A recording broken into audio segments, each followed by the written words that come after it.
Hello friends, welcome to knowledge shower weekly current affair की series में आपका स्वागत है। आज हम डिस्कस करेंगे अप्रैल लास्ट वीक के top 25 current affairs. Hi, I am Shivam Pandey और जिन्होंने अभी तक चैनल को सब्सक्राइब नहीं किया तुरंत जाइए नॉलेज शावर को सब्सक्राइब कीजिए ताकि रेगुलर अपडेट्स आपको मिलती रहें। एक इंपॉर्टेंट इन्फॉर्मेशन मैं आपके लिए लेकर आया हूँ कि हमने सब्जेक्ट वाइज क्रैश कोर्स चालू कर दिए हैं। हमने current affairs, legal reasoning, constitution and polity और स्टैटिक जीके के सब्जेक्ट वाइज क्रैश कोर्स चालू कर दिए हैं। और ये क्रैश कोर्स केवल और केवल 2500 रुपये में, दैट इज़ 2500 रुपीज़ में आपको क्रैश कोर्स मिलेंगे। अगर आप हमारे exam crash course that is CLAT या DU LLB के ज्वाइन करना चाहते हैं तो आप भी हमें इस नंबर पे भी कांटेक्ट कर सकते हैं। हमारा DU LLB का रिजल्ट 100% और क्लैट का रिजल्ट 80% रहता है। चलिए अब बिना किसी डिले के वीडियो को स्टार्ट करते हैं। First question of the day: which former governor of RBI of India has been named in the external advisory group of IMF chief Kristalina Georgieva?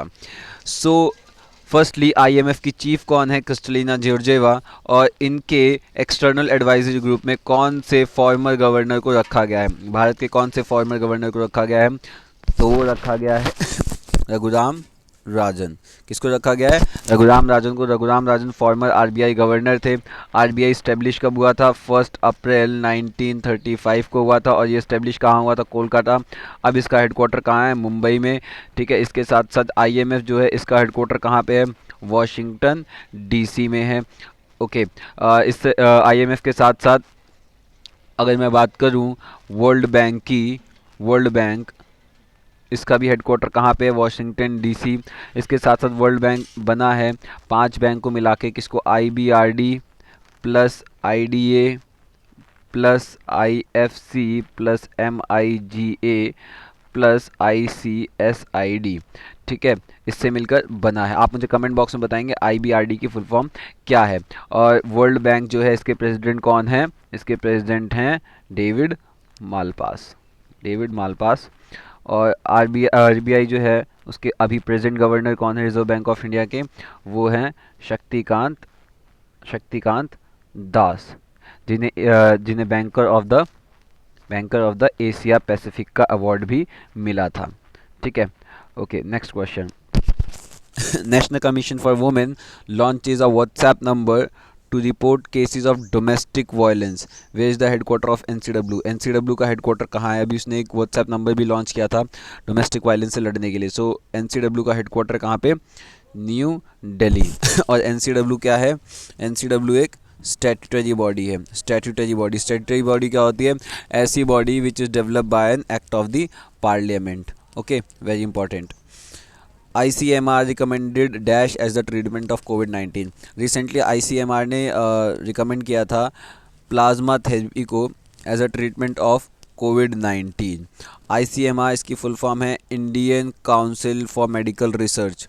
It's very important. What? Indian council of medical research. Okay, next question. Who represented India in the recent held G20 energy ministers meet? So G20 की जो energy ministers meet थी उसमें India को किसने represent किया था? तो obvious है, धर्मेंद्र प्रधान जी ने किया था। ये हेल्ड कहाँ पे हुई थी? ये हुई थी सऊदी अरेबिया में, ये हेल्ड हुई थी। नेक्स्ट ईयर इंडिया में होना है। इसके साथ साथ 2022 में इंडिया जो है G20 समिट और इसके साथ साथ इंटरपोल की समिट भी ऑर्गेनाइज करने वाला है। ठीक है, इंटरपोल जिसका हेडक्वार्टर कहाँ है? लियोन में। कहाँ पे है? लियोन में इसका हेडक्वार्टर है। और लियोन कहाँ पे है? फ्रांस में है। ठीक है, next. Anak Krakatau Krakatau volcano is located in. Anak Krakatau जो वोल्केनो है अभी बहुत रिसेंटली न्यूज़ में था, ये कहाँ पर है? सो ये लोकेटेड है इंडोनेशिया में। कहाँ पे लोकेटेड है? इंडोनेशिया में। इंडोनेशिया में आसियान का हेडक्वार्टर भी है। आसियान स्टैंड्स फॉर, या आप मुझे बताएंगे कमेंट बॉक्स में कि आसियान क्या है? It's basically association of south east Asian nation, ASEAN. और इसका हेडक्वार्टर कहाँ पे है? जकार्ता। इसका हेडक्वार्टर कहाँ है? Jakarta, Indonesia. ठीक है, इसके साथ साथ ADB एशियन डेवलपमेंट बैंक, इसका हेडक्वार्टर कहाँ पे है? Manila, Philippines. कहाँ पे? Manila, Philippines. इसके साथ साथ इंडोनेशिया के साथ अभी एक बायलेटरल नेवल एक्सरसाइज हुई है between India and Indonesia. India और इंडोनेशिया के बीच में नवल एक्सरसाइज हुई है, एक नवल एक्सरसाइज, और उस नवल एक्सरसाइज का नाम है समुद्र समुद्र शक्ति, बहुत ज़्यादा इंपॉर्टेंट है, लिख लीजिए। Okay, next question, world homeopathy day is celebrated on, world homeopathy day कब सेलिब्रेट किया जाता है? सो ये सेलिब्रेट किया जाता है 10 अप्रैल। और इस बार वर्ल्ड होम्योपैथिक डे की जो थीम थी वो थी enhancing the scope of homoeopathy in public health. So इसकी थीम क्या थी? Enhancing the scope of public homoeopathy in public health. इसके साथ साथ 7 अप्रैल को जो है वो मनाया जाता है वर्ल्ड हेल्थ डे। क्या मनाया जाता है? World health day. और 2 अप्रैल को क्या था? World autism awareness day. ये चीज़ें लिख लीजिए, बहुत इंपॉर्टेंट है। Okay, next, the international day of human space flight is celebrated. जो इंटरनेशनल डे होता है ह्यूमन स्पेस फ्लाइट का, वो हम सेलिब्रेट करते हैं 12 अप्रैल को to commemorate the first flight carried out by the which astronaut. So basically जब पहली फ़्लाइट गई थी जिसमें मैंड मिशन था, जो बाहर स्पेस में गए थे, उसकी याद में और उसको ऑनर करने के लिए international day of human space flight बनाया जाता है। सो पहली बार स्पेस में कौन गए थे? Yuri Gagarin. यूरी गैगरिन गए थे, फर्स्ट ह्यूमन थे, फर्स्ट ह्यूमन जो स्पेस में गए थे। A mission was carried by Russia, mission was carried by Russia in 1961। और रशियन स्पेस एजेंसी का क्या नाम है? रॉस्कोमॉस। क्या नाम है? रॉस्कोमॉस। इसके साथ साथ जापान की एजेंसी है जाक्सा, यूएसए की है नासा, प्लस यूएसए की जो कॉमर्शियल विंग है वो है स्पेस एक्स। स्पेस एक्स के सीईओ कौन है? Elon Musk. Elon Musk. इसके साथ साथ जो रॉकेट फेमस है इनमें वो है फैल्कन 9 रॉकेट, जो है स्पेस एक्स का बहुत फेमस है। इंडिया की स्पेस एजेंसी का नाम है इसरो। इसरो का हेडक्वार्टर कहाँ पे है? बेंगलुरु। कहाँ पे है? बेंगलुरु। ठीक है। इंडिया की कॉमर्शियल विंग कौन सी है? कॉमर्शियल विंग, इंडिया की कॉमर्शियल विंग है अंतरिक्ष। कौन सी? अंतरिक्ष। ठीक है। Okay, which global organization has released a report titled South Asian Economic Focus wherein it has, Bharat की जो ग्रोथ रेट है वो 1.5 से 2.8% रखी है इस फिजिकल ईयर में। एंड ये रिपोर्ट का टाइटल है साउथ एशिया इकोनॉमिक फोकस। ये रिपोर्ट किसने निकाली है? सो ये रिपोर्ट निकाली है वर्ल्ड बैंक ने। वर्ल्ड बैंक जिसका हेडक्वार्टर है वॉशिंगटन डीसी। इसके साथ साथ इसके जो हेड हैं वो हैं David Malpass. David Malpass plus IMF, plus IMF और वर्ल्ड बैंक दोनों को मिला के कहा जाता है ब्रेटन वुड्स इंस्टीट्यूशन। क्या कहा जाता है? Bretton Woods institution. आईएमएफ की जो चीफ हैं वो हैं क्रिस्टलिना जॉर्जिएवा। आईएमएफ की चीफ इकोनॉमिस्ट वो एक हैं Gita Gopinath, Indian Gita Gopinath. This is important. इसके साथ साथ एडीबी, इसका हेडक्वार्टर कहाँ पे है? Manila Philippines. Okay, next question, Yukti portal is an initiative of. Yukti portal किसका इनिशिएटिव है? युक्ति पोर्टल इनिशिएटिव है MHRD, ministry of human resource development. ठीक है, MHRD का ये इनिशिएटिव है। मिनिस्टर कौन है इसके मिनिस्टर हैं प्रकाश जावड़ेकर। कौन है? Prakash Javadekar. Okay, next question, विच टेक्नोलॉजिकल कंपनी, ये टॉकबैक जो है ये कौन सी कंपनी ने बनाया है? टॉकबैक क्या है? बेसिकली एक ब्रायल कीबोर्ड है जो विजिबली इम्पेयर्ड लोगों के लिए बनाया गया है। और ये किसने बनाया है? सो ये बनाया है गूगल ने बनाया है गूगल टॉकबैक। ठीक है, आप मुझे कमेंट बॉक्स में बेसिकली गूगल के सीईओ कौन है मुझे कमेंट बॉक्स में बताएंगे। इसके साथ साथ आरबीआई ने भी अभी एक ऐप बनाया है ताकि वो हेल्प कर सकें विजुअली चैलेंज लोगों को, और वो ऐप है money app, MANI, money app to help visually challenge people to identify currency note को आइडेंटिफाई करने के लिए ये बनाया गया है। आरबीआई के गवर्नर कौन है? आरबीआई के गवर्नर हैं शक्तिकांत दास, जिन्हें अभी banker of the year Asia Pacific का अवार्ड मिला है। आरबीआई इस्टेब्लिश हुआ था 1 अप्रैल 1935 को। Okay, near by spot is an initiative of which technical, near by spot जो है ये कौन सी टेक्निकल कंपनी का इनिशिएटिव है? तो ये इनिशिएटिव है गूगल पे, दैट इज़ गूगल का। और ये प्रोजेक्ट जो लॉन्च किया गया पायलट बेसिस पे किया गया है बेंगलोर में लॉन्च किया गया।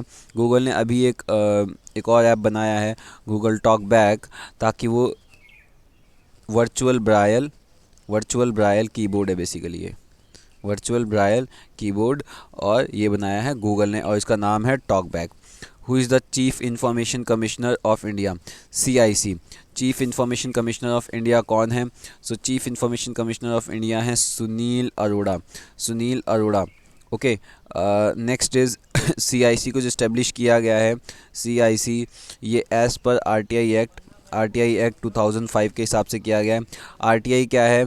एक लीगल राइट है under RTI act. Legal right क्या होता है? वो राइट जो हमें स्टैट्यूट से मिलते हैं वो लीगल राइट होते हैं।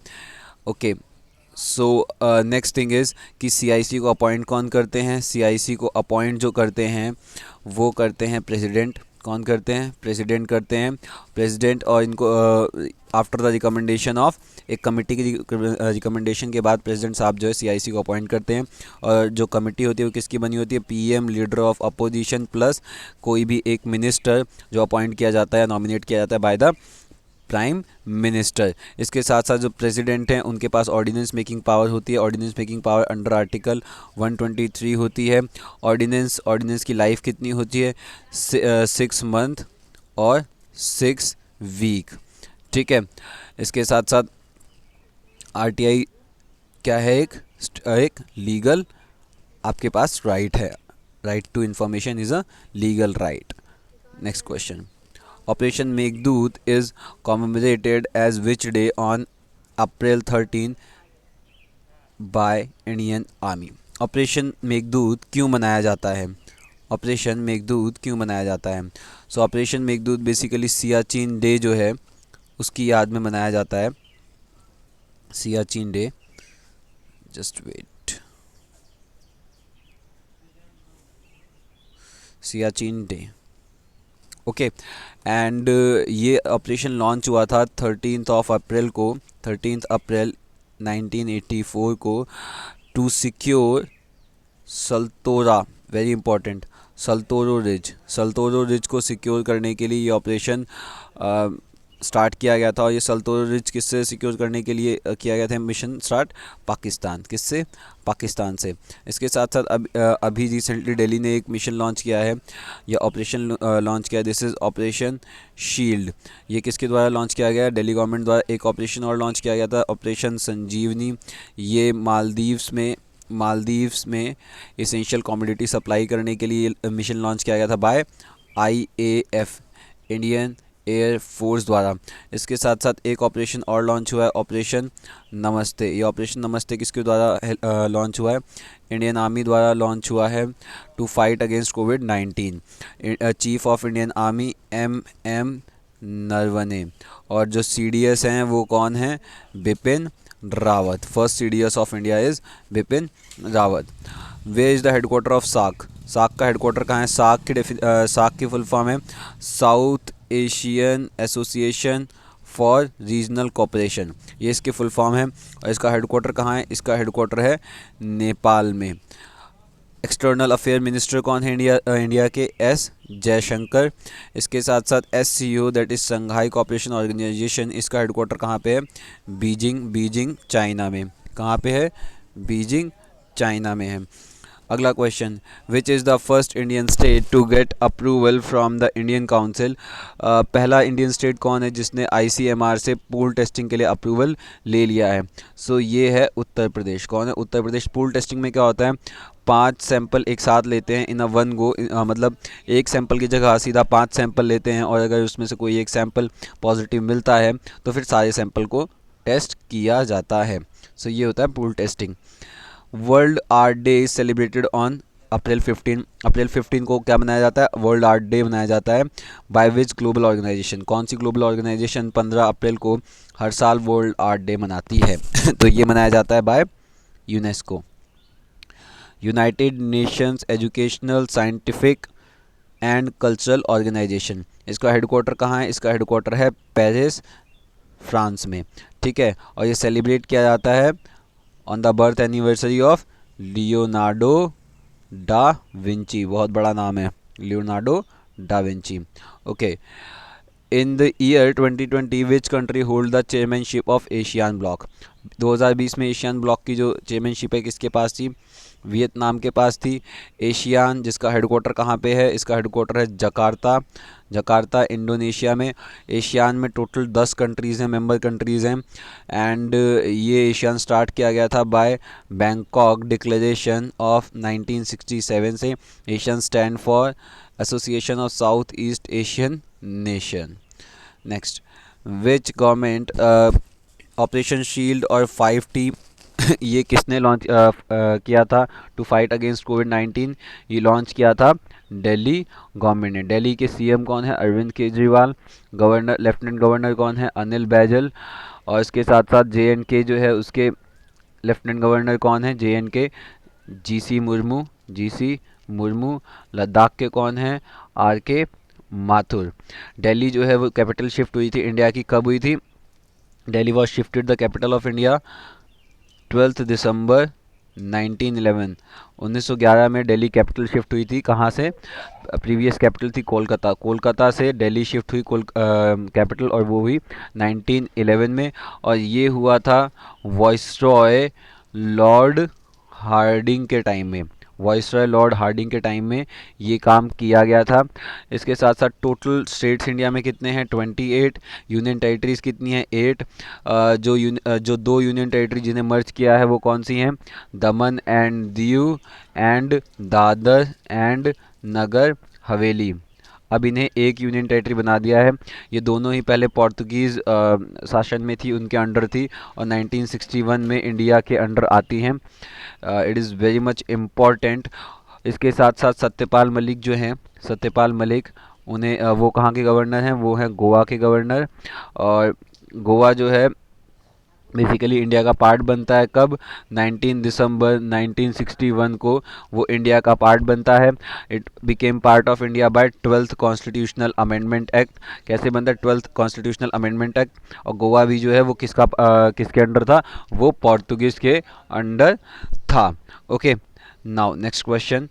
The term long range forecast LRF, which was seen recently in news, is used to predict which parameter? Basically LRF किस चीज़ के लिए यूज़ किया जाता है? सो मॉनसून रेनफॉल को बताने के लिए LRF यूज़ किया जाता है। इसके साथ साथ अर्थक्वेक के लिए एक डिवाइस यूज़ किया जाता है, कौन सा? रिचटर स्केल, जो अर्थ क्वेक की तीव्रता बताता है कि उसकी क्या स्पीड है या तीव्रता कितनी है। Okay, in the context of guideline amid the COVID-19 pandemic, splitting at public place has been made a punishable offence with a fine under which act? Spitting जो है बेसिकली एक पनिशेबल ऑफेंस है। ये कौन से एक्ट के अंदर punishable offence है? सो डिज़ास्टर मैनेजमेंट एक्ट सेक्शन 51, इसके अंडर ये क्या है? पनिशेबल ऑफेंस इसे बना दिया गया है। इसके साथ साथ NDRF जो है, NDRF ये क्या है? ये एक स्टैट्यूटरी बॉडी है। क्या है ये? स्टैट्यूटरी बॉडी है अंडर डिज़ास्टर मैनेजमेंट एक्ट। अभी ये रिसेंटली एक एक्सरसाइज लॉन्च हुई थी, बिम्स्टेक, बिम्स्टेक की एक्सरसाइज थी for disaster management exercise. Basically BIMSTEC का हेडक्वार्टर कहाँ पे है? बिम्स्टेक का हेडक्वार्टर जो है वो है ढाका में, Dhaka, that is Bangladesh. And BIMSTEC में कौन कौन सी कंट्रीज़ हैं? Bangladesh, India, Myanmar, Sri Lanka, Thailand, Bhutan and Nepal. ये बिम्स्टेक की कंट्री है। बिम्स्टेक की फुल फॉर्म क्या है? Bay of Bengal initiative for multi sectoral technical and economic cooperation. ये बिम्स्टेक की फुल फॉर्म है। बिम्स्टेक की फुल फॉर्म भी याद कर लीजिए और जो कंट्रीज़ हैं वो भी याद कर लीजिए। बिम्स्टेक में बेसिकली वो कंट्रीज़ हैं जो बे ऑफ बंगाल के आसपास हैं। Okay, difference between the total import of the country and the total export of the country. जो टोटल इंपोर्ट और टोटल एक्सपोर्ट का जो डिफरेंस होता है उसे हम क्या कहते हैं? उसे हम कहते हैं ट्रेड डेफिसिट। क्या कहते हैं? ट्रेड डेफिसिट कहते हैं। Next question, way is the headquarter of international commission of jurist. International commission of jurist का हेडक्वार्टर कहाँ है? ये है जिनेवा में। It's very important. इसके साथ साथ ICJ that is international court of justice, जो प्रिंसिपल ऑर्गेन है किसका? UN का, यूनाइटेड नेशन का। उसका हेडक्वार्टर कहाँ पे? उसका हेडक्वार्टर द हेग में है। द हेग कहाँ है? नीदरलैंड में है। इसके साथ साथ ICJ में कितने जज होते हैं? 15 जज होते हैं। इनका टाइम पीरियड कितना होता है? 9 साल के लिए होते हैं। इसके साथ साथ हर 3 साल बाद 1/3 जज क्या हो जाते हैं? रिटायर होते हैं और नए जज आते हैं। UN इसका इंडिया पार्ट बना था कब? 1945 में। अब आप मुझे बताएंगे कि ओरिजिनल UN डिक्लेरेशन पे किसने साइन किया था इंडिया की तरफ से। नेक्स्ट क्वेश्चन, विच international financial institution remarked Asia expected growth rate 0%। Asia की एक्सपेक्टेड ग्रोथ रेट 2020 में 0% एक्सपेक्ट की गई है। ये कौन से फाइनेंशियल इंस्टीट्यूशन ने एक्सपेक्ट किया है? सो ये किया है IMF ने, इंटरनेशनल मॉनेटरी फंड। और इंडिया की ग्रोथ रेट इसने 2020 में की गई है 1.9%। IMF की MD कौन है? Kristalina Georgieva. और इसका हेडक्वार्टर कहाँ पे है? वॉशिंगटन DC में है। 24th question, what was the theme of world heritage day 2020, जिसे 18 अप्रैल को सेलिब्रेट किया जाता है, उसकी थीम क्या है? सो उसकी थीम है shared culture, shared heritage and shared responsibility. Very important. Last question of the day कि Matterhorn mountain is situated in which country. Matterhorn mountain कौन सी कंट्री में है? सो ये कहाँ पे है? ये यूरोप में है। और कहाँ पे है? एल्प्स रेंज के बीच में है। कहाँ पे? एल्प्स रेंज के बीच में है। और एल्प्स रेंज कहाँ पर है? एल्प्स रेंज बेसिकली स्विट्ज़रलैंड और इटली के बीच में है। So friends, that's all for today. I hope आपको अच्छे से समझ आया होगा। हमारे क्रैश कोर्सेज अगर आपको सब्सक्राइब करने हैं तो आप हमें डायरेक्टली कॉल कर सकते हैं इन्फॉर्मेशन के लिए। लाइक कीजिए वीडियो, शेयर कीजिए, कमेंट ज़रूर करें। Thank you so much.